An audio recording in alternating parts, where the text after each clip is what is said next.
appreciated. Thank you all for joining tonight's District 38 Meet and Greet. District 38 City Council District in Brooklyn includes Red Hook, Sunset Park, Greenwood Heights, and portions of Windsor Terrace, Dyker Heights, and Boro Park. This event is sponsored by Place NYC, which is a parent-led organization that advocates for a high-quality, challenging education for every student in all New York City DOE public schools by increasing the academic rigor of all school curricula, and is one of the fastest growing parent-led advocacy groups. As co-president of Place NYC, I'm excited to be here tonight. And with me is Vito Labella, co-treasurer from Place NYC, who will do both who will moderate the event. Also with us is Craig Slutskin, another Place NYC member, and he will also help produce the event with us. With that, I would like to welcome the 3 District 38 candidates, Erik Frankel, Yu Lin, and Victor Swinton. Vito, I'll let you take it over from here. Thank you very much, Yatin. Welcome, everybody. I just want to go over some of the rules of the game. This is not a debate. This is just a candidate forum. It gives us an opportunity to get to know you, and it gives you an opportunity to get to know us. That's very important. I think at the last forum, one of the candidates were upset that they didn't get to yell at each other. But we're not going to do that. We are very nice, respectful. We want a great exchange of ideas. I do want to mention we had some questions as to why you 3. And well, you know, Place New York City, as Yatin said, is an advocacy group. So using your candidate statements as well as what's published online, we do want to speak to candidates who are aligned with the Place New York City mission. That's the only reason you guys are here. You're aligned with us. We want to make sure that our community knows who you 3 are. So with that, let's get right to it. So instead of a regular candidate statement, we're going to ask each of you to tell us a little bit about your own K-12 education. And we'll start with you, and then we'll mix up the questions, the order of the questions as we go through the evening. So with that, you're up. Okay, that's an interesting question. So my personal experience from K to 12. My parents brought me here when I was 8. So my elementary school and prior to that was spent in China, Fujian.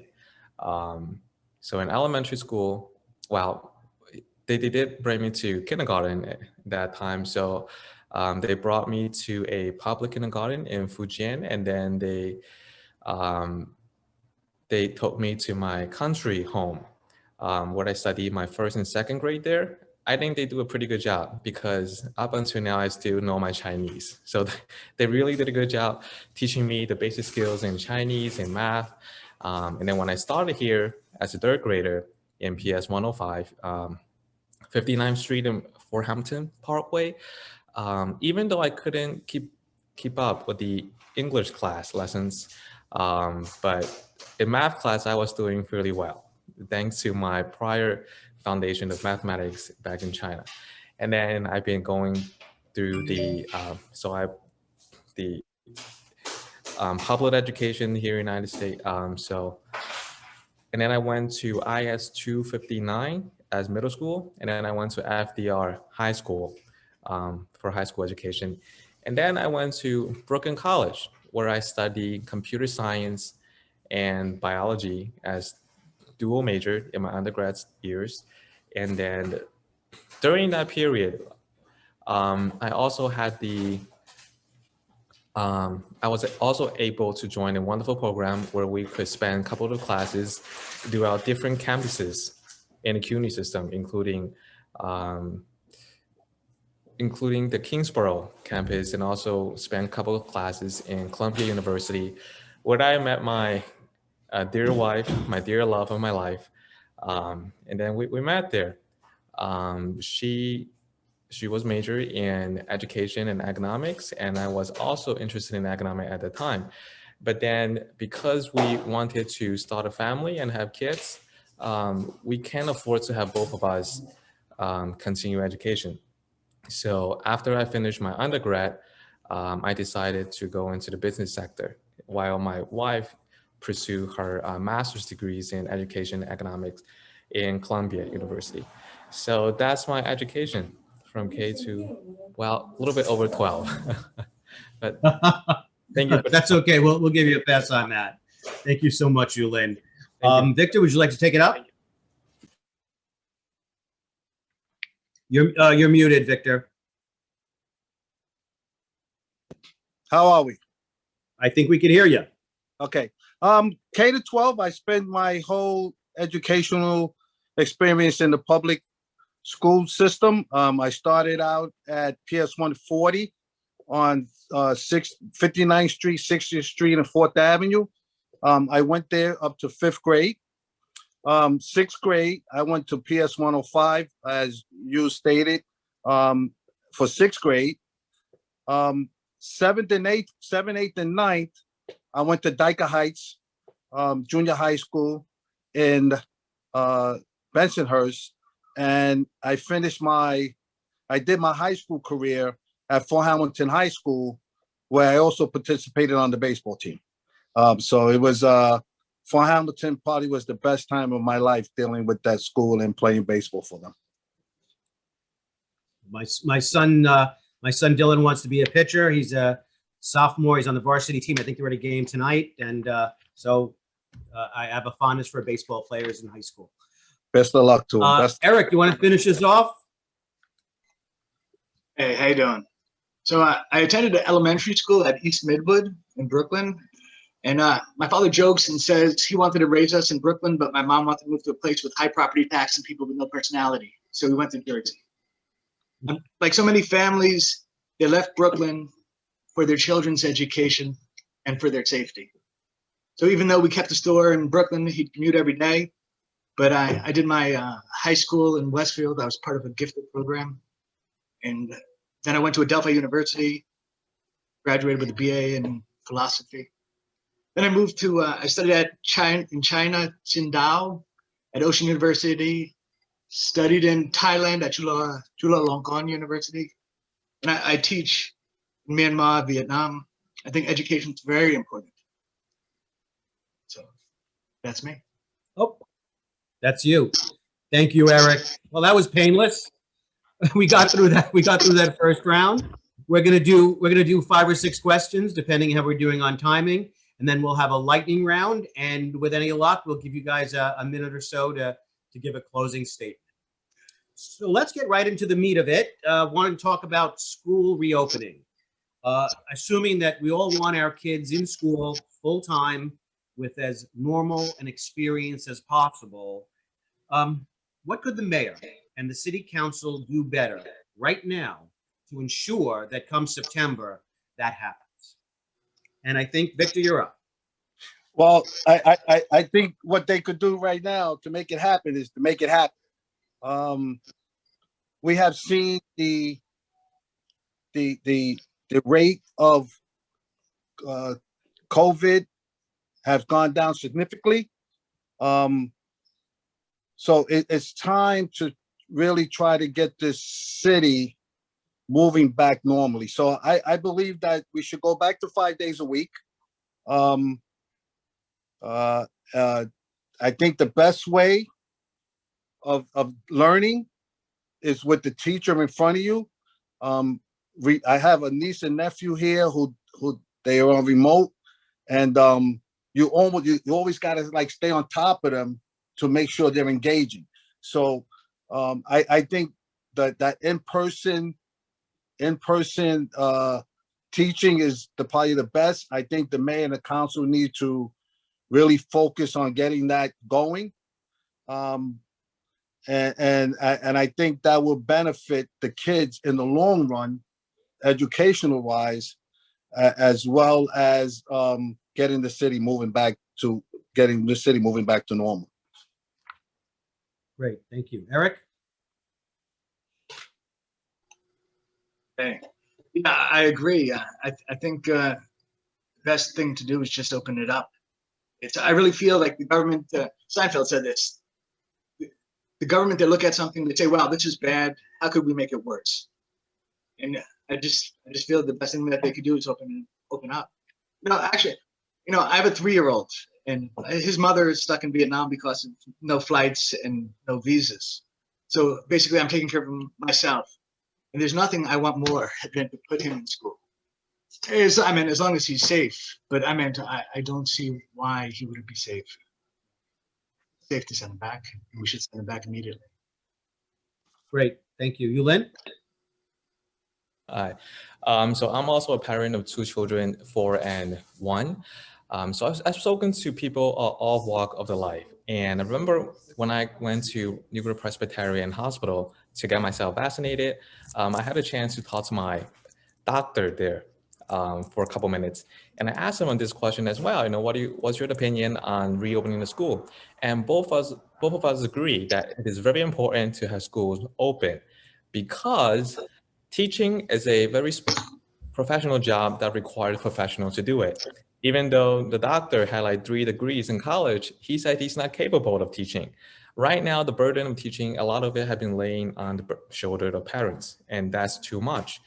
And now we do understand that there's some health issue concerns about reopening the school. Now, what we can do to remediate that is to have adults around those children to be vaccinated, meaning the parents, the grandparents or guardians that live with them, teachers and staffs.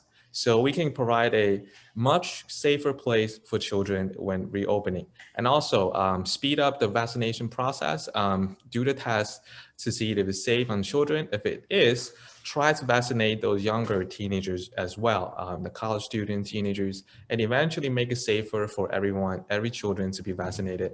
Make schools clean, make sure they have adequate medical supply and staff of trained, keep with adequate social distancing. But again, we need to have our schools open. It's not just about education, it's also about interaction with others. It's not enough when we're on iPad. iPad, no matter how definitive the graphics can be, it cannot replace a real human being interaction. So it's really important to have it open. If I were to be elected, I'll do anything I can to have school reopen and as safe as possible. Thank you. Thank you so much, Yulin. So in addition, as a follow-up question, in addition to the CDC guidelines, the union requested an extra 2 feet of personal space.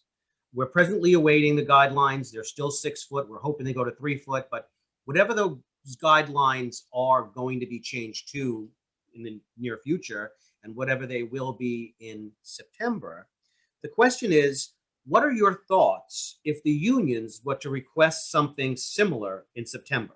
What would your positions be? And let's start with, who should we go next? Victor. Okay. When you say the unions, what the dealing with the distancing of the students.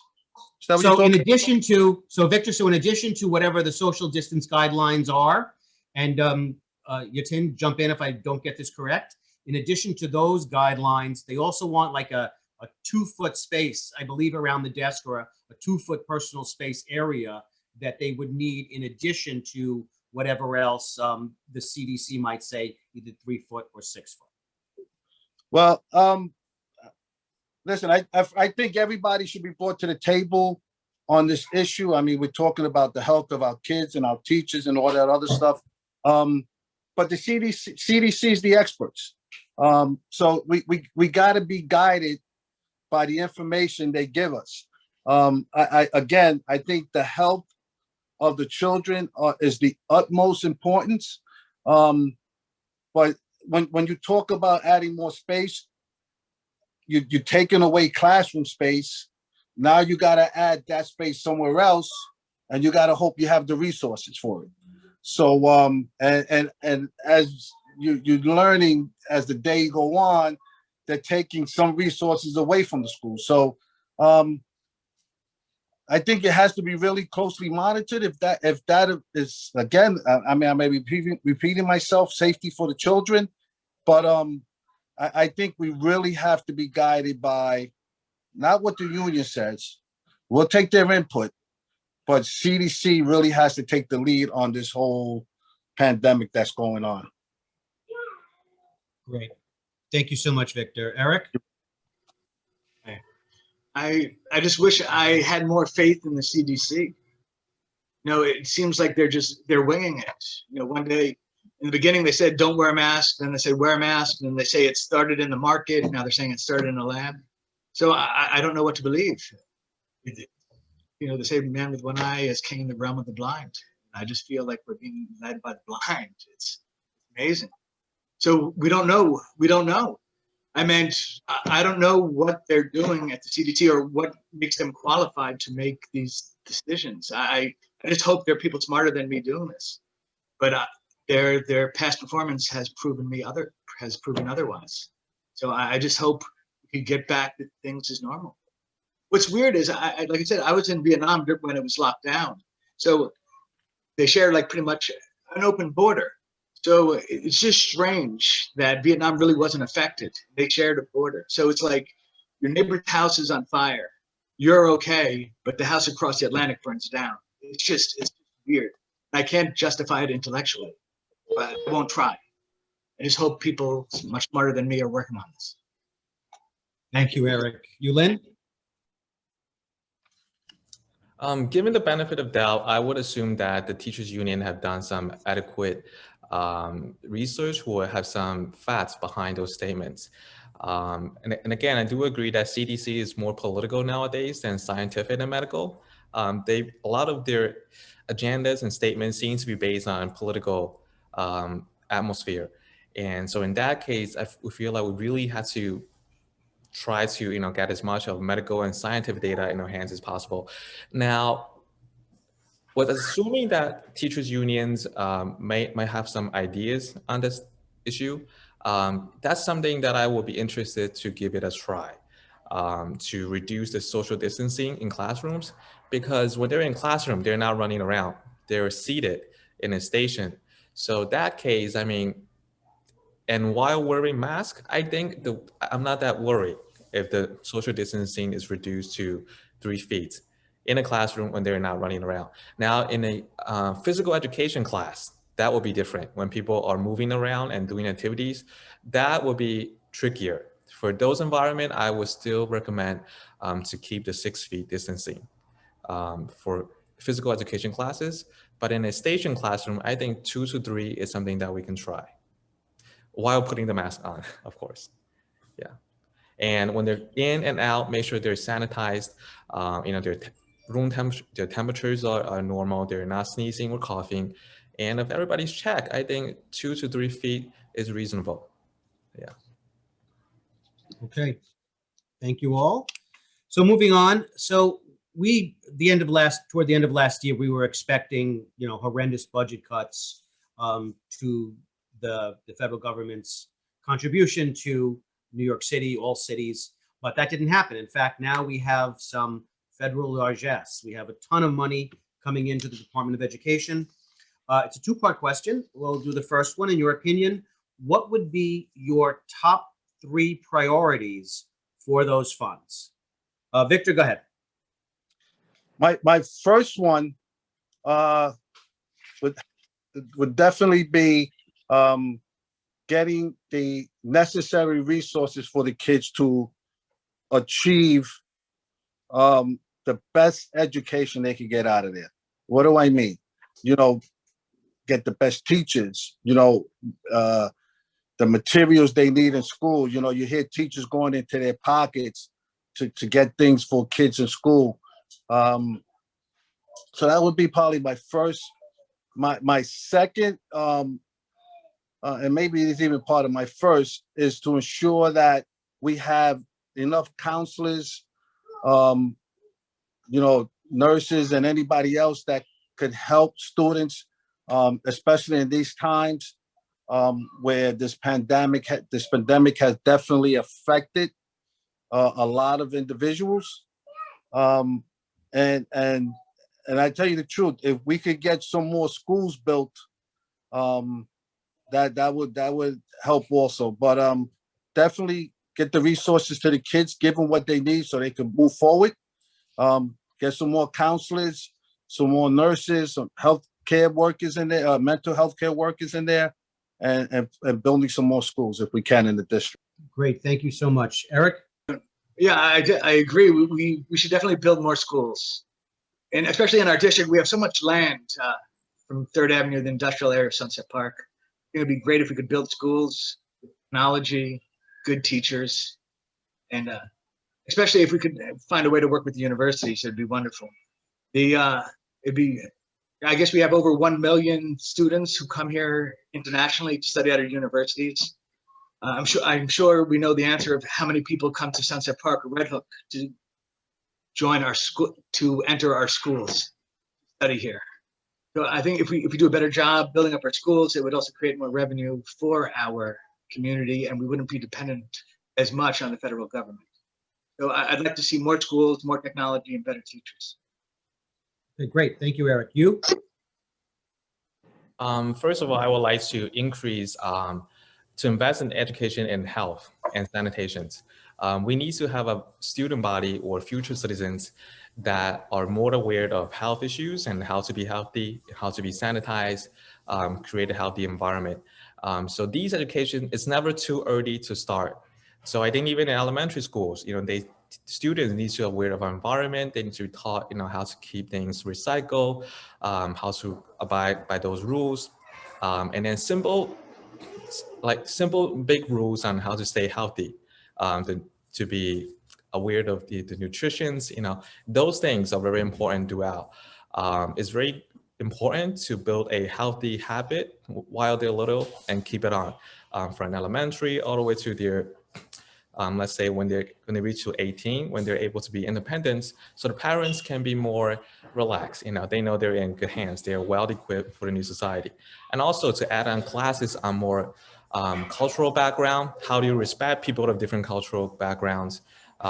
Those classes that we really need to, our classroom needs to be up to date, not just teaching them histories of thousands of years ago, which is good, but those things should not wait as much as to informations that we need nowadays, like more technologies, coding, and also how to be like civilized citizens.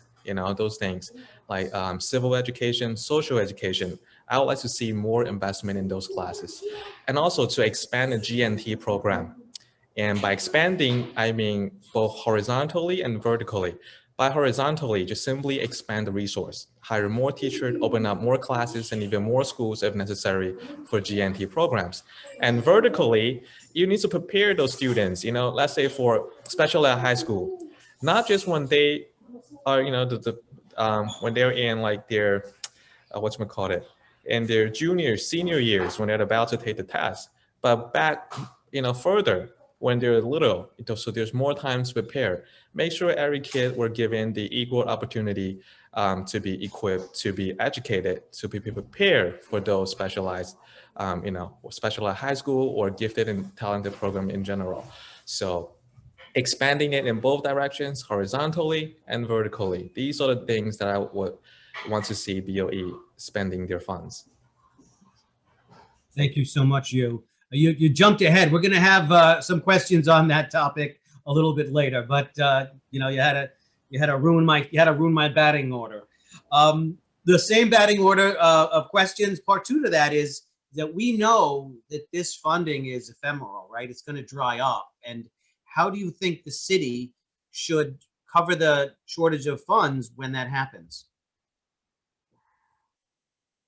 Same order, Victor. Well, I don't believe the paper that much, but reading the newspaper, you hear that the mayor kind of tapped into that money already, or it's going to tap into it, or whatever. So we have to make it a priority where the funding that we get, and maybe the federal government needs to put some speculations on it also. The fundings that are giving for these schools are to be used only for the schools. They shouldn't be used anything else to plug any holes in this budget. That's where you got to look into other things to try to get more funds to plug those other holes. But we have to get back to what we're giving the students, the kids of this city, the ammunition, the tools to better themselves. I think we're failing them when we take away these funds. I think, you know, especially in Black and brown communities, when you talk about remote learning, I think we're failing them a little bit. So we have to take the funds and make sure that they are being allocated for the right things, and that's within the schools. Nothing else, nothing short of it, and we'll worry about the rest of the city as we move along. Great, thank you so much. Erik? Yeah, so I'm not saying that giving these schools more money is like adding gas to the fire and rewarding bad actors. I mean, we have so much that we need to change with our educational system. I mean, we need a new curriculum. We need new ways of testing. I mean, we need to prepare the high school students for life after high school and or to college, or even in college, I'm not sure, or university, that they're doing a good job preparing the students for real life experiences or for job placement. So I think, but as far as when the money runs out, in order, this is out of the box, but it might be worth entertaining, letting international students come in and get international teachers, make Brooklyn a place where people want to come and learn and study. You know, we have great universities. Our public schools is an asset. I mean, if we could, I'm not saying we should monetize the public school system for the sake of monetizing it, but I mean to help create a dynamic work environment, a studying environment. So if we can open up our schools to international students and international teachers and get different perspectives, I think it would be wonderful. That's just what I think. Thank you very much. You? Okay. Now, if we really believe in education, and if education is real, meaning that there will be a great return in the future for what we put in today, there shouldn't be any problem with getting our education adequately funded. You know, if we don't have enough budget, we can even borrow if education is real. You know what I mean? If you can prove it to people that, you know, how much we invest today, it's the double that we're going to get in 5 to 10 years. You're going to be able to borrow money from the banks. Now, that's the last resort. Hello? Now, that's just saying that if education is real, which I do sincerely believe it is real. So what we need to do is prioritize the educational spending in our budgets. We need to spend that first before the money runs out. Now, there are a lot of programs that I think are not worth it, like paying billions of money to build new prisons. Those are the things that you don't really gonna see return in our system. We should not prioritize those things. You know, even though it could be important to build a prison, but is it more important than spending in our education? These are systematic questions that we need to dig into the entire budget plan. What are the places that you will see more return in the future for everybody, for the entire city, that's gonna make life easier or better? And I do see education is definitely on the top list, number one, if not one of them. So I don't see any problem in getting it adequately funded, as long as those money were given or you know, put in good faith, good hands, or not being wasted.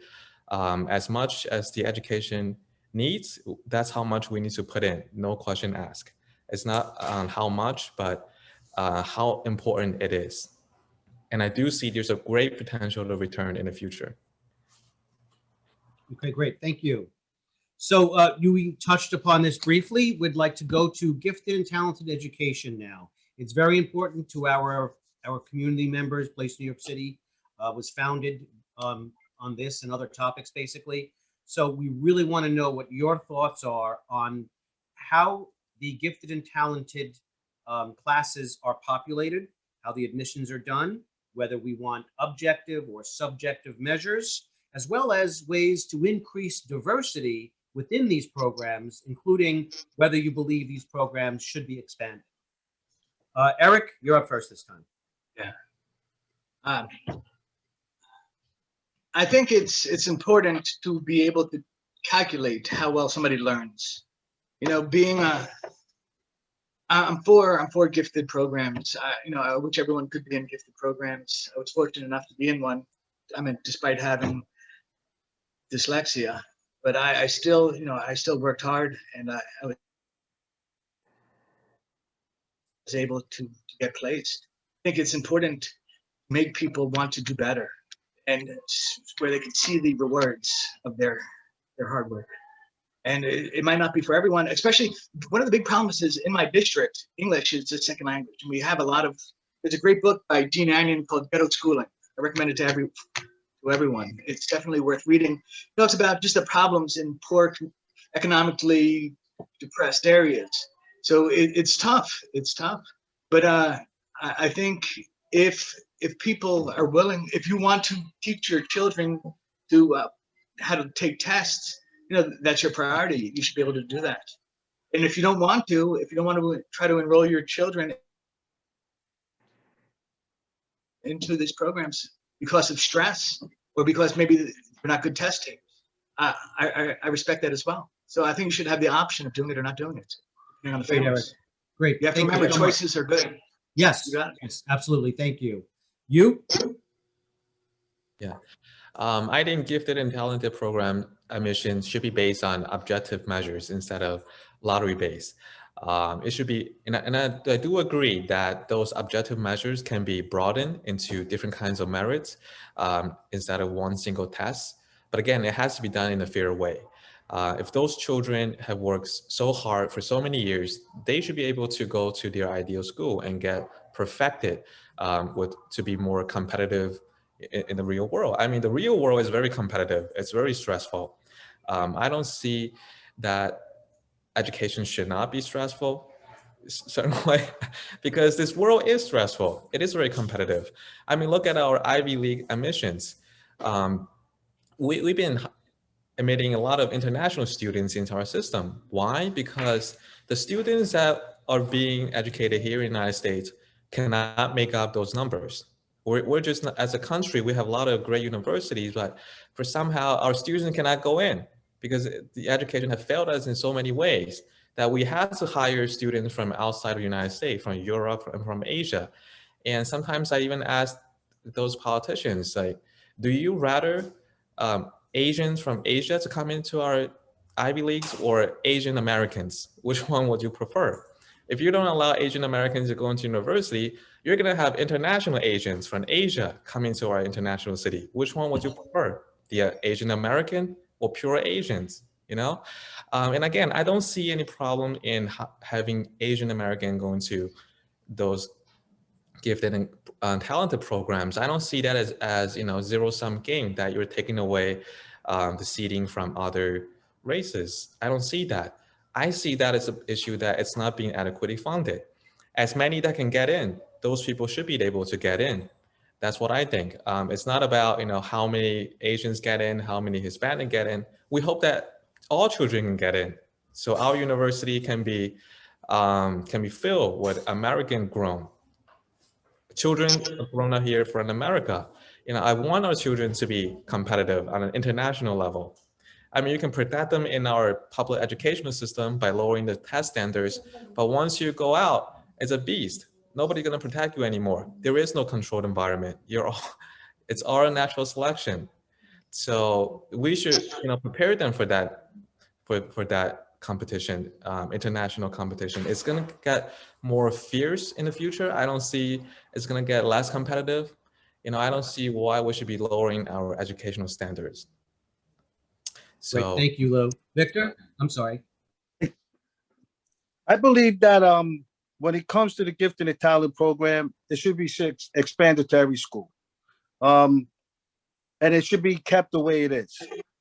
We can't, I think it's a double-edged sword in a way, is that you can't punish those children who are excelling in school, and then you don't want to put the children who are not capable to keep up in those classrooms, and you're slowing down the kids who are doing the good work, because now you got to focus on the child who's not up to that level, and then this child is not getting the grade that he should to stay there. So I think what the DOE needs to do is they need to start early.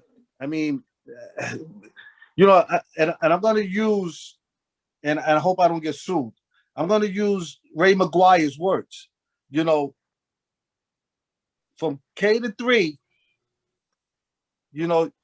you learn to read. After that, you read to learn.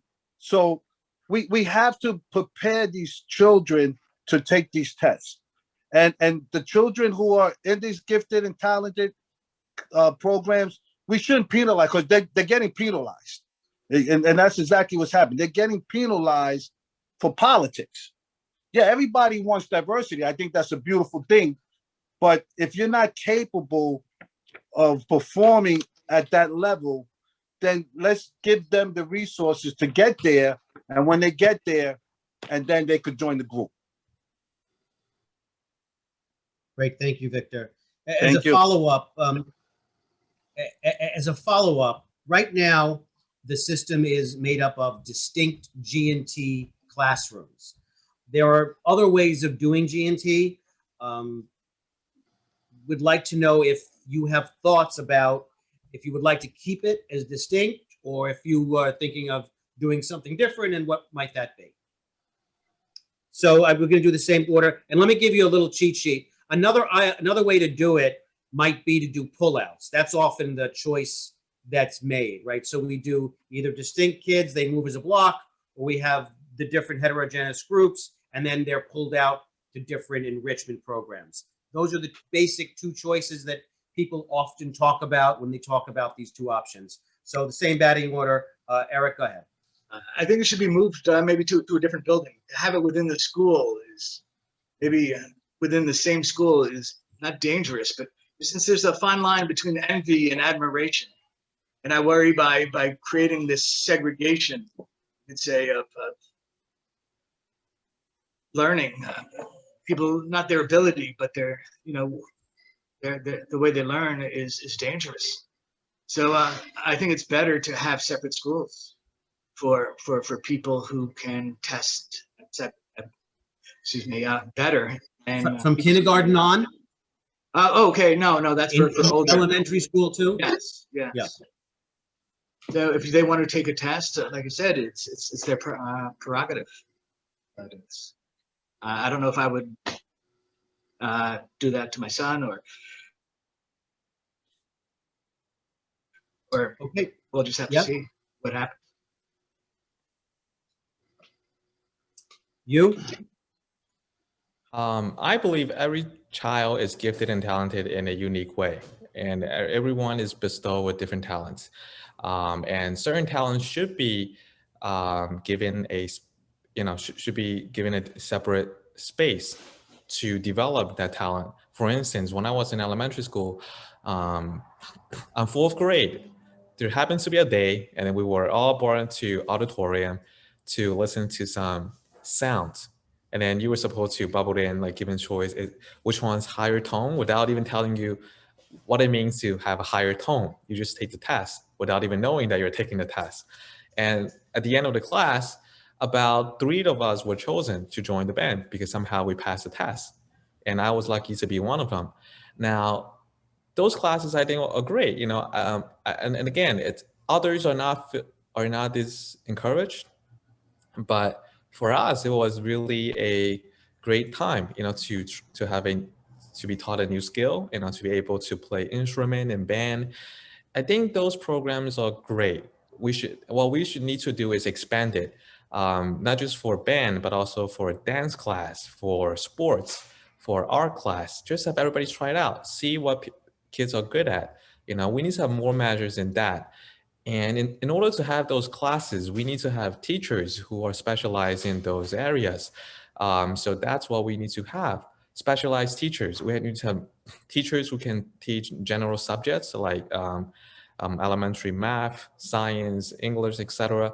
Also, we need to have teachers who are teaching specialized talented classes like art, music, and stuff, and then have everybody try out. If they're talented, and they should be able to join. And with those that are not selected, they should be given alternative choice to be trained. If they want to go into those classes, they can take the tutoring class and then eventually join those classes as well. Now, I sincerely believe that if a child aspires to success, the child will success. If child wants to learn, and he can learn, and he will be successful. There's no doubt in that. The problem is that the learning environment haven't been that fun. You know, we need to make it more fun. Sometimes being competitive is a kind of fun. You know, kids in natural, they like to run after one another. Playmates, they want to be the number one in everything. And this time when this kid gets number one, it creates an incentive for others to be the number one, for number two and number three to catch up. And that's one of the, it's a human nature to be competitive. And I think we should not demonetize that. You know, it's about all games. In all games, you want to be number one. It doesn't mean that you're punishing those teams that didn't make it. It's just the purpose of having that game. Otherwise, it wouldn't be fun to watch Super Bowl, NFL, right? Everybody wants to be number one, and that's fine. You're not punishing others. It's just that you need to make harder and appreciate the champion more. So we need to bring those energy back into our educational system to some degree. Thank you, you. You're welcome. Victor, why don't you finish us off? Sure. Thanks for the question, Vito. I kind of agree with you a little, what he was saying. I think they should move in blocks, but it should be able to be expanded. If a child is on the borderline and they're getting to the point where they now could compete in that group, then allow them in that group. But the gifted and talented should be not only for the English and the math and the other tests. Maybe it should be for the sports. Maybe it should be for dancing. Maybe it should be for, you know, what makes the kid feel like they're getting the most out of what they're getting. I'm going to use a sporting, if I can, correlation. LeBron James, right? High school stud, right? Most kids go to college to get to the NBA. He was heads over heels and he went right to the NBA because he belonged in that group. So sometimes there are people in society and kids in society who stand head above others, and we have to allow them to succeed. To hold them back, it would be a detrimental to them and to anything else they could probably give in the future to society. So I say move as a group, expand the gifted and talented program to other areas. But if an individual has come to the point where he could now move with that group, then put him in that group and let him keep moving with the rest of the kids. Great, Victor. Thank you.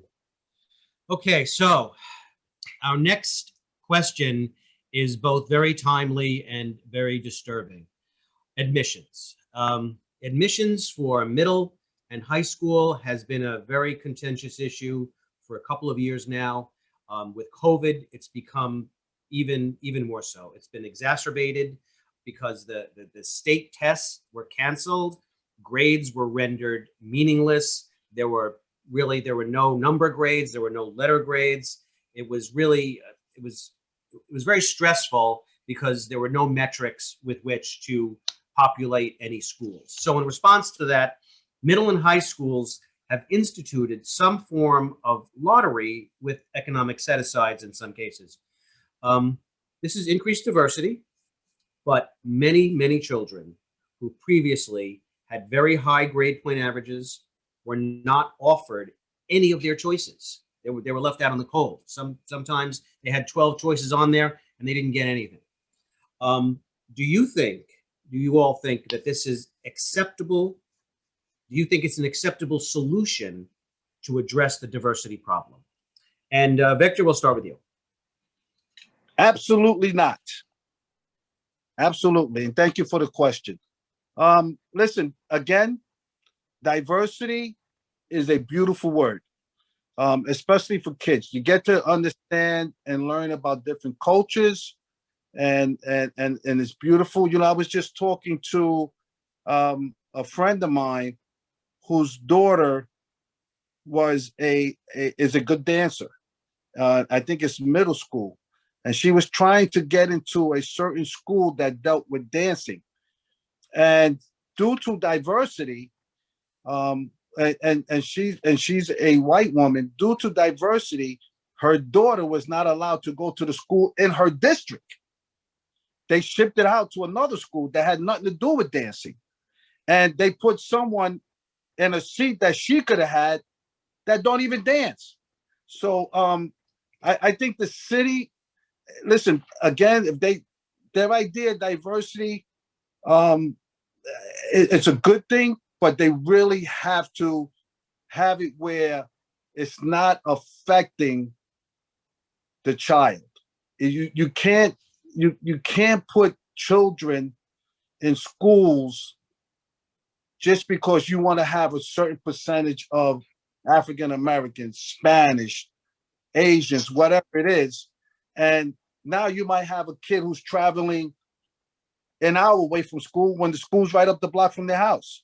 So I think the city and the state need to reevaluate this whole getting diversity in schools and focus more on the kids getting their education. This is not about the politicians. This is about the kids. And we got to ensure that they are in the right spot, the right place, the right spot at the right time so they could succeed and learning and getting an education. Great, Victor. Thank you so much. Erik? Hey. Yeah, I agree with Victor, but I'm expecting to see a huge migration of people leaving New York. I've seen it already, from people leaving Brooklyn, going to Jersey, like in the 80s, for better education, for safer streets, and for just a better quality of life. Until we stop, using our education for politics, the children are gonna be the ones that suffer. Not just the children, but everyone in our community. So one of the reasons why I'm running is so I could stop the inmates from taking over the asylum. I just feel like they need to be stopped. It's crazy. We need better schools, and we're not going to do it this way. I think it's going to deteriorate our education, which is pretty deteriorated to begin with. And, but I still have faith in in the people, the parents. Hopefully that they still have some fight in them. Like I said, I want to raise my son in Brooklyn. I don't want to move to Jersey. Right now, he has better educational opportunities in Vietnam, in Saigon. It's scary that this is where we're headed. It's not right, and it needs to be stopped, and it needs to be stopped soon. Like I worry, this election is so important, for the future of our city, and for the future of our children, because it's just really important. So thank you very much. Thank you, Erik. You, go ahead. Yeah, I think lottery-based admission in any educational field is unacceptable. I think it's a crime. It's irresponsible to the fullest extent. Now, imagine if somebody raised a question saying that, in our football teams, you don't see any Asian being represented. Let's get more diversity in that and do some lottery. And then you choose somebody like me to put me in a football team. I mean, my goodness, that will be, you're going to kill me, literally. How am I going to live in a football team? In order to join a football team, you need to be physically fit. Your height has to be certain height. You have to be, weigh certain pounds. And then you join. You need to go through medical exams. You don't go in there by lottery. If you cannot go into a sport team by lottery, why should you be able to go into an intense academic classroom by lottery? If you don't know how to read, you can't be sitting in a class, reading something that's even harder for you. If you cannot do 5th grade math, why should you be put into a class for calculus? Doesn't make any sense, But at the same time, society needs to appreciate that different talents, they are equally valuable to us. Just because a child couldn't read or do math as good as some others doesn't mean he's not as valuable. I'll give you an example. I had a friend who will be struggling to write a paragraph. In 2 hours, he can't even write a paragraph. But if you let him talk, he can talk nonstop for an hour, for 2 hours. That's somebody that I would think that it's fascinating. He doesn't know how to write, but he can give a perfect speech. That's a talent for him. I mean, for those people, he doesn't have to be sitting down and required to write, pages of essays. Those people are being called editors, playwriters. Playwriters don't necessarily play the script that they write. Composers don't necessarily play the music that they compose. It's very specialized. So we need to be more delicate in our education, differentiating, appreciating different talents. They don't have to be, not every child has to know everything about math, reading, or writing. If they can be talented in one area, that's good enough. We need to appreciate that. We need to be more embracing of different talents. And again, I can't join the football team. And just because there's no Asian in most of the football team, I don't see that as a problem as an Asian myself.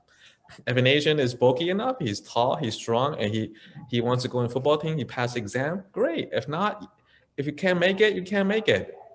You can't blame the system. Right, thank you. Thank you, So this may not be fair, but off the top of your head, since you did, all of you, I believe, hit home runs on that question, and I want to thank you. Yes, common sense, right? It sounds so.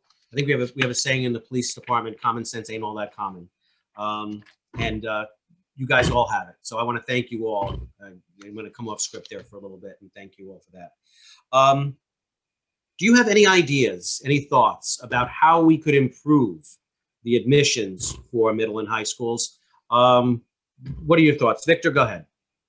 Wait, pertaining to diversity or just in general? Just how do we do it? How do we solve the problem? How do we get a diverse group of people with high standards, all of the courses that all of these kids want? What's the answer? The answer is study. Study, study, study. Listen, I know in a lot of Black and brown communities, a lot of kids like to play those PlayStations. Get off those PlayStations and read a book. You have to prepare for those classes. Listen, as we were talking earlier, I'm a lieutenant in the police department. I didn't just walk in and take a test. I studied for like almost a year and a half, and it's a lot to study, and it's not just walk in there and take a test and you're going to pass. It just doesn't happen that way. So you have to study, you have to hone your craft, and I think that would help erase some of this talk about that we got to put a certain amount of people in the school to make it diverse. Again, I would love it to be as diverse as possible, but we got to stop just failing our kids and not giving them the resource, the tutoring, the preparation, whatever they need for them to succeed. And as politicians, listen, I'm not a politician, I'm a policeman. But as you stated before, I got a lot of common sense. And I think what's happening is common sense is leaving our politicians and this community, and this pressure from the left, the right, the middle, whatever you want to call it, is kind of damaging their decisions. Let's just get down to the nitty gritty, find out what we have to do for our children to get them prepared for school, for middle school, for high school, and for college. But I'm gonna say this, I'm an adjunct at John Jay College, and I am almost, I am disappointed, but I'm almost at the point of embarrassment with some of the kids who come through to the schools. So we have to do better on the lower levels for them to move up. We just have to do better. We have to do better. Great. Thank you so much, Victor. Erik. I agree. We need to study. We also need, I think, to extend the school day. I think that would be very helpful, especially in Sunset Park and Red Hook, where you have a lot of both parents are working. At the end of the day, they don't really want to, I don't know if they have the energy to push their kids to study, especially, like I said, since we do have a lot of first-generation immigrants So maybe they're not able to, because of the language, to really help their kids as much as they'd like to. So I think it's really important that we have after-school programs for people in economically depreciated areas like Sunset Park and Red Hook, because like a lot of the parents here, maybe they don't have university degrees. You know, I looked at some of these tests, at least for international students coming to the US, I think they have to take something called the IELTS test for English proficiency. And I looked at it and it was tough for me. So it's, I think that we need to help the people who cannot afford tutors. Now, I was fortunate I had a tutor that would come over and teach me math and English. But we need to create a way where we can, an environment for people who want to study. They got to study. Great. Thank you, Erik. And you? Yep, got to study. Thank you. Yeah, definitely. So I believe good education requires good school and good family. I mean, for a fact, children spend more time outside the school than inside the school.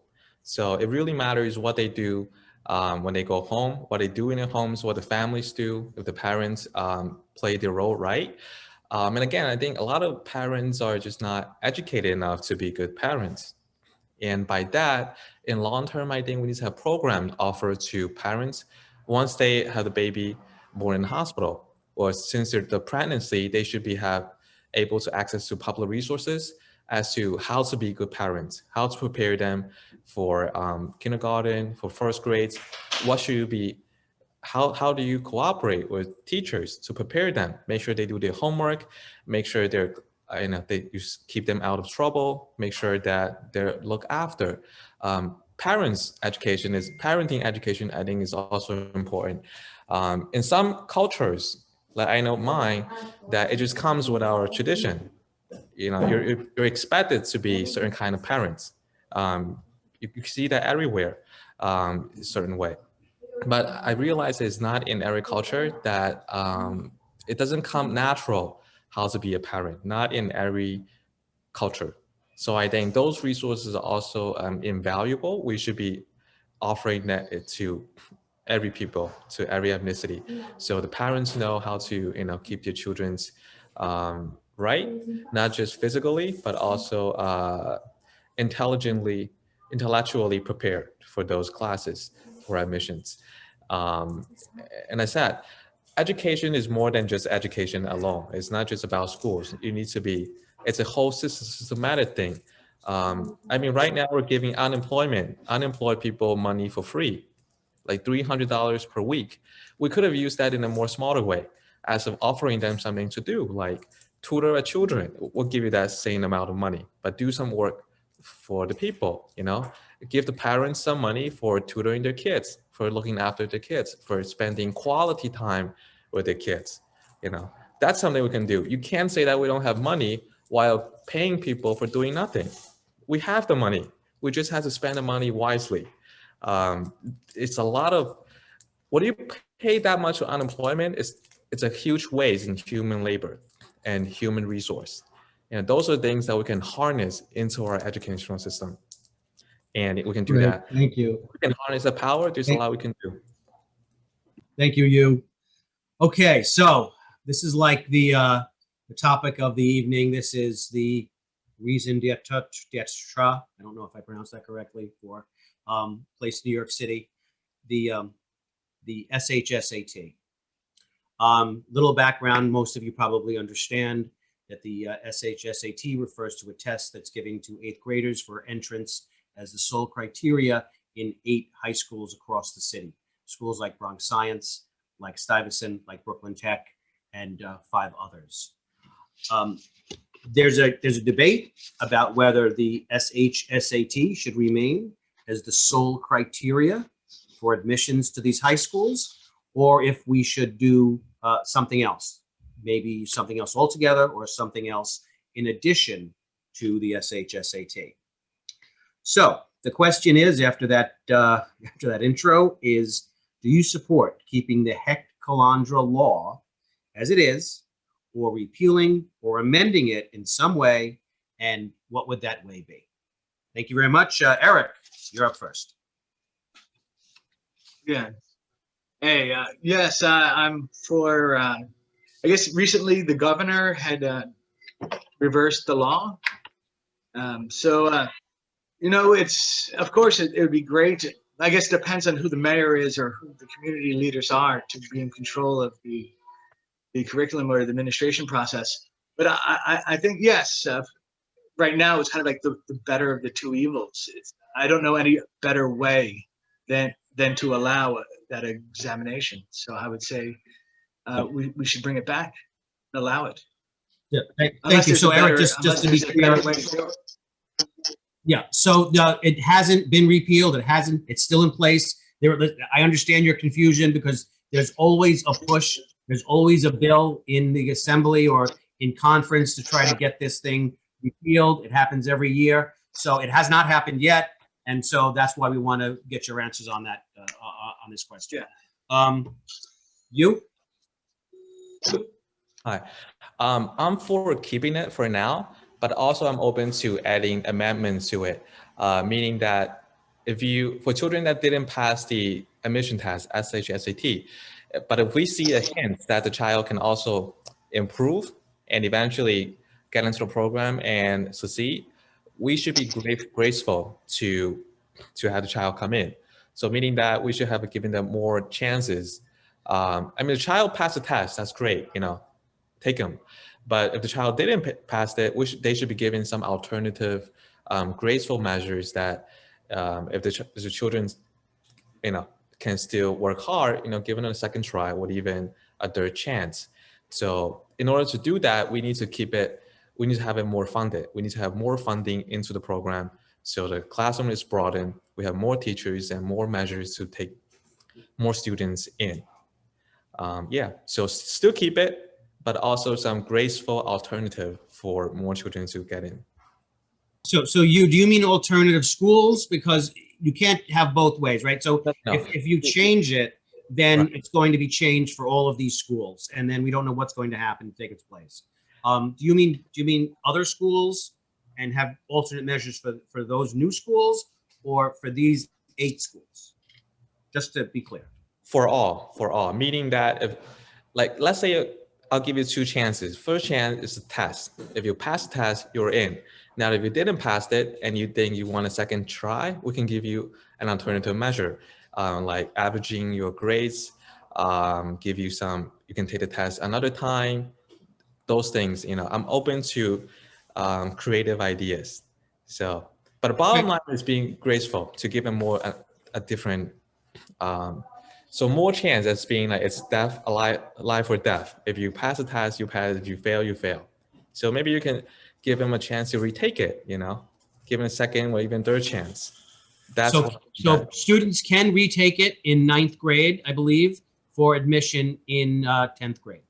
That's a very, very small number of seats that are available. Yeah. Yeah. Just FYI. Yeah. Victor?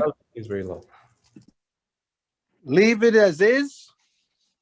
Build more schools that for those children who are at the cusp, we could put them together in a learning block. As you stated, when they get to 9th grade and there's another possibility of taking the test, then take the test. But I say leave it as is. Build more schools similar to those schools that are already in place. Maybe, of course, they're not going to be the top layer because you take the test to get there, but they're not that far behind. So leave it as is. Build more schools, put more kids in those schools, give them the opportunity to take the test later on to fill the seats that are empty, and I think it accomplishes a lot for everyone. Great. Thank you so much. That was great. So listen, it is 8:10. We probably just have another 20 minutes, 25 minutes. If you guys are willing to go on, I certainly am. Are you all good to stay? Does anybody need to go anywhere? Great. That's it. Stamina. Erik, you good? You're good? Okay. So yeah, we're gonna power through this. Our next question is school safety. Okay, so as everyone should know, right now there is a debate. It's actually in progress. They want to remove our school safety agents from under the purview of the NYPD and place them under the purview of the the DOE, the Department of Education. School safety agents have been trained by the NYPD since probably since the Bloomberg era to de-escalate potentially violent interactions. They have direct access to the precincts in case there's an active shooter or other emergency. I think a couple of years ago in 2019, they confiscated 1,600 knives from students. And recently, we know that there's been a surge in dangerous weapons, dangerous weapon recoveries in our public schools for the schools that are in person. The school safety agents themselves, who are 90% Black and Hispanic, 70% female, they petitioned to remain under the purview of the NYPD. Do you support the school safety agents' desire to remain under NYPD? Why or why not? Why or why not? You take it. Okay. I do support that initiative. The reason being that nobody knows more than those professionals who work in it. I mean, if most of them petition to stay under the curfew of NYPD, we should allow that to happen because none of us has worked that job. And if they deem that is the best choice, we should respect that. And again, NYPD has been doing pretty good jobs throughout our years in keeping our schools safe because I was brought up in our public school here in New York. And I haven't gone through that much trouble. And I give them that credit. You have to give them credit. It's not something that, school security is something that you don't see result. And when there's no result, that is the best result. When you see something, usually something bad happened. So, when I was there, I had really good time with them. And I think that's great. My interaction with them is that they were very friendly, professional, and always helping. So I think, we should keep it as it is. Thank you. Great. Victor? Yes, thank you for the question. I'm happy to say I was actually endorsed by Local 237, which represents school safety. Last year, you said 2019, over 1,900 knives, 1,600 knives. Last 1,600 knives, that's the number I got. Last year, they took away over 2,600 weapons last year in school. A lot of people calling for, remove them, put guidance counselors. I don't know if these guidance counselors would have found those weapons, but to take away security for the most precious things in the world, our children, is mind-boggling to me. Those school safety agents, as you said, mainly Black and brown, 70% women, are trained by the best, and I'm being biased here, by the best police department in the world, by the best. Erik, go ahead. Sunset Park, we should not get rid of the police or the security at the schools, especially considering now there's so many homeless shelters in our area. So it's really protecting the students is so important. I say it's getting so bad here, even the biker gangs are scared and they're leaving Brooklyn. What we need is security and we need safety and we need city council people and local government who are willing to tell you the truth and try to make it better. So I agree with Victor and you, Lynn. I think they're both exceptional people. And I think we need more people like them in local government. I think that all of you are exceptional people, and I want to thank you for taking on this task. Yulin, I'm sorry, I got sidetracked. Did you answer that question? I did. I was the first one. Thank you. I apologize. I was doing some technical work there, so I lost my place. Okay, so we're going to just do a couple more questions and move to a fun lightning round, always loved by all. So the following questions were asked by people in Sunset Park, specifically the Sunset Park community, and I'd like to know your thoughts on these. Specifically, the question is, your thoughts on an 8th Avenue bid, a business improvement district. What's your experience, and what would you like to? We all know what a bid is, right? It's extra money that the stores put in, and it's supposed to go toward extra services for the avenue. Erik, why don't you take this since you're the businessman in the group? Yes, I frequently go to. I often go to 8th Avenue, and I love it there. It's I'm on 3rd Avenue. I'm next to the BQE. I always joke. I say it sounds like the ocean with potholes, and I feel like that we've been neglected by our local government. You know, I don't want to say I'm envious of 8th Avenue and the safety and the commerce that goes on there. Like I said, on 3rd Avenue we have a lot of drugs and prostitutes and porn shops. So if it is because of the bid, which I'm not sure it is, I'm not really sure, their role in just a vibrant economy. Maybe they take credit for it, but I'd love to see a bid on 3rd Avenue or something, some type of. I want to see them take down the BQE and build a tunnel. I think that'd be great for our community, and also less pollution. But as far as we've never gotten any love from any organization within our city. We've been here since 1890. So. Yeah. Thank you, Erik. You? Yeah, I'm supportive of in turning the 8th Avenue into a bid district. And being a resident here for 20 years, I say it's a good idea. There is no flashback. It's a great place. You can find all kinds of shop here, from supermarket, deli grocery, to hair salon, manicure, anything is here. But it's been a deterrent for a lot of people not to shop here because the sanitation is terrible for various reasons. And those issues are the things can be solved by bid. So if we invest that, we turn into bid and have every local business owners or landlord chip in a little bit, it's going to improve the business, even financial wise. I think they're going to see a surge in their sales. There will be more customers, more tourists, more people will come. So I think it's a great idea that unfortunately is another example how the city has failed us, the local residents. This should have been done 10 years ago or even 20 years ago. But we're glad that now it's on the table, it's in the air. And we see that it's probably going to happen because everybody wants that to happen. Great. Thank you so much. Victor? Been in this neighborhood for about 52 years. I remember walking on 8th Avenue and it looked nothing like it does right now.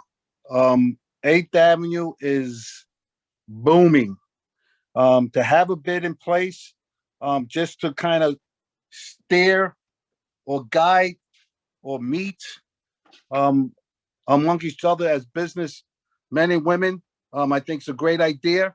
I'm also on the community board, and the sanitation issues do come up on 8th Avenue, and that's something that we're working on, and the bid could definitely help with that. But I think having a bid on 8th Avenue, because they have one on 5th Avenue, and I think it will work great to give guidance and cooperation to the businesses that are there. Great. Yes. Thank you so much, everyone. So listen, we're toward the end of the evening. We're going to go to the lightning round. Lightning round consists of yes or no questions. Boom, boom, boom, just as the name implies. And we will start with, do you support mayoral control of schools? Yes or no? Erik, go.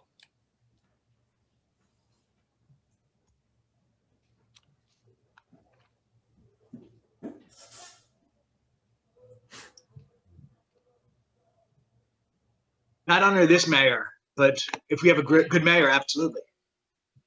You? Pretty much the same. I'll say. Victor? Yes. Thank you. Yes or no? Should PTA funds be shared with other schools within the district or the borough? Victor, you're up first. No. Erik? If there's surplus, But generally, no. But if there's I'm sorry, you were cut off. You said generally no, but surplus and they want to share, I'm sure people in Sunset Park would love extra funds. And Red Hook. you? I'll say yes. I'll say yes. Thank you. Do you support community-based jails and the closure of Rikers Island? Erik, go ahead. We actually have a federal prison down the block from us. I know it was a yes or no answer, but they said it was good for our community and it wasn't met with any opposition. I said, I wish it was met with the same opposition that Chipotle is when it opens up in the Mexican neighborhood. But I support the closing of Rikers Island. I think it would actually, it's a little bit out there, but I think it's possible to take the federal prison. It'd be great to turn it into a trade school and use to house some of the homeless. So yes. Okay, Victor. Absolutely not. Rikers Island is an island where we have the prisoners, leave them there and give that open space to someone else in the community. I'm sorry for not going a little more, but absolutely not. That's okay. We got you. You? Yeah, absolutely not. I mean, they're not coming out to the community anyway. So why community jail? Make no sense. Great, thank you. Do you support keeping the Regents exam as a criteria for graduating high school? Erik, go ahead. Yes. You? Yes. Victor? Yes. Oh, thank you. We all agree. Should there be, oh, here's a big one. Should there be a mask mandate for schools come September? Okay, Victor, go ahead. You're first. A mask mandate for what? For schools, teachers, everybody there. What do you think? Teachers, students, everybody. You have to wear a mask. Oh, a mask. I thought you said a mask. A mask mandate. I think we're getting away from masks. I mean, safety is a top priority for me. As long as the evidence showed that it's safe, and I'm sorry to go to, and we have the distancing, I'm fine with it. Thank you. So that's a maybe, but thank you so much. Listen, it's all good fun here. We want to thank everybody. So yeah, we will give everyone. Yes. Yeah. Erik, go ahead. You are breaking up, Erik. No mask mandate as of now. A lot could happen from now till September. Yep. No mask mandate. Thank you. And you? I would say yes, for the sake of certain minority who are really sensitive and might freak out. And, they're the people that will be speaking around all day long if you don't have a mask on. So for their sake, let's have it on everybody, a mask mandate, yes. Okay, so I kind of was a little disingenuous. Actually, I'm just changing the rules up because I'm the moderator. You're all Sunset Park residents. You're all Brooklyn residents. Now, I'd like to know, what's your favorite food? I don't want to know the name of a restaurant. That would be unfair. But when you go out to eat, what's your favorite food? Go ahead. Let's see. Erik. I love the Hero Champ. Hero Champ. Okay, Victor. Wow, that's a big one. That's a big one, right? Yeah, listen, if you see me in person, I'm gonna tell you, I love pizza, Spanish food, Chinese food. It's all great here. It's all great here. Yeah, we don't discriminate, right? The NYPD does not discriminate on food. Yep, it's all good. It's all good. You go ahead. I like all of them, but since you asked the favorite one, I'll give you the one. It's chicken sandwich. Chicken sandwich, great. Chicken sandwich. All right. I know I might lose all credibility if I say I like Costco pizza. But oh no! I know, and I'm not a real New Yorker, but it's good. But I give it out. You're out. Okay, everyone, if you'd like to make a closing statement, now's the time we're going to do it. You go ahead. You lead us all. Yeah.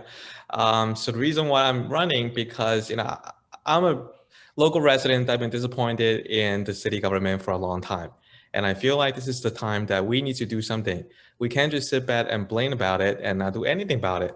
So I decided to run, even though I have no political background.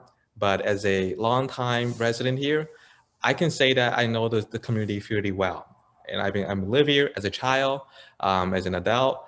As an entrepreneur, I know this district. I know what the district need. I know what's been neglected. I know what the people want.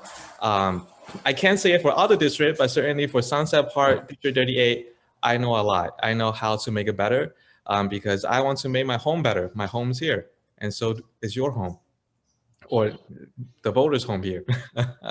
So vote Thank me. you. You? That's a vote for yourself as well. Thank you. Victor, go ahead. Great. Thank you very much, Vito, for this this forum and the questions.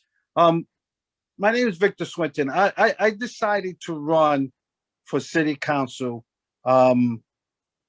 because of the rhetoric of defunding the police. I've been a police officer and I'm still active for the past 37 years. And I believe that public safety is the number one thing in this city and then everything else will fall in line. You know, I was here in the 80s and the 90s where you had 2,000 murders a year, the gun violence, and then we're getting all the way down to 200 or 300, which is still 200 or 300 too many. And now the violence is just escalating again, and you hear nothing from our politicians. We have to do better. We have to do better here in Sunset Park. We have to do better in Red Hook. We have to give our people in this district the opportunity to excel in life. And just listening to a 79-year-old woman one day in Red Hook told me, you know, I was walking in the yard and she heard gunfire and she started running. I started thinking about my mother running at 79 years old because she heard gunfire. So we have to do better. So there's a lot of issues in Sunset Park that needs to be addressed, but we have to get public safety under control. And that's why I'm running for city council. Thank you very much. Thank you, Victor. Erik, go ahead. Finish off the night. Yeah, I think you both have wonderful, tough acts to follow. But I think you both have great motives and reasons for running. And I think it's wonderful. For me, I'm a small business owner, taking care of my son, trying not to get run over by Amazon delivery vehicles. You know, I just see that the quality of life is going down and the cost is going up. You know, I remember back in the 90s or in the late 80s when I'd come to the store and it was dangerous. Now it seems like the most dangerous thing in Brooklyn is gluten. Well, for a while, but I see it going back to it's getting bad. And I just wanted to stop, like I said, the politicians from it. I feel like they're intentionally destroying our community, and it's terrible. And I can think about, I like to travel, you know, I like to work, I like to take care of my kids. So for me to run, it says something is seriously wrong with our political system. So like I said, I'd be happy if either of you two run, but like I said, I'm running just to stop the insanity. I spent the last 20 years like teaching in economically depreciated areas, and all these people in economically depreciated countries. And now everyone I talk to wants to come to the US to study and work. Now we have politicians who are running under socialism. It's crazy. And I just want to stop. I just want to stop the insanity. And you know, I think we have more. And as long as our politicians use our issues as chariots to ride into office, as long as they use our problems to ride into office, our community will never be safe. You know, I think the Jews, the Chinese, you know, the people from Ecuador, we have so much in common, but yet our politicians just want to focus on our differences. It's not fair to our community. So, like I said, I love Brooklyn, and I love you guys. So let's reboot Brooklyn. And I'll speak Go ahead. This is my father. Let me just get. Oh, is that Dad? Okay, goodbye. See you later. Come on. He brought his dad in. Good for him. Erik, Yeah. Thank you. Eric, He's going back to Jersey for a high property tax. So listen, so this wraps it up, but I just want to tell everybody, I just want to say that it is so important. Now, we didn't make any kind of secret that Place is an advocacy organization and that you were chosen because you kind of mirror what our advocacy is. And let me just tell you, sometimes we may feel like we're lonely voices out there and we're marginalized and we're not taken seriously. And I want to thank the three of you, because irrespective of whatever happens on June 22nd or in November, the fact that we got our voices out there, the fact that we are going out there, the fact that we are taking we are taking a pause in our lives, in our retirement, in our business, whatever we're doing, and we're fighting this fight, it says something. And what it does, it sends the message to all of the politicians out there, the professional politicians that have never done anything else. It sends a message to everyone that we have a voice, that we have real concerns, and you'd better listen to us or you're going to hear from more of us. And I want to thank you all. I want to thank you all for stepping up. I want to thank you for joining us. I don't know if I'm allowed to do that or not, but you know what? I'm not on CNBC or ABC. I can be partisan, and I love all three of you. Thank you so much. I also want to thank our friends.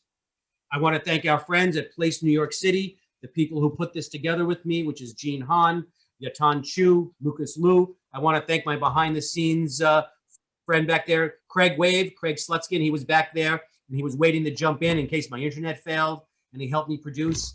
And I want to thank you all again, everybody. I'm Vito Labella, and for Place New York City and all of these great candidates, stay safe and have a good night. Okay, thank you.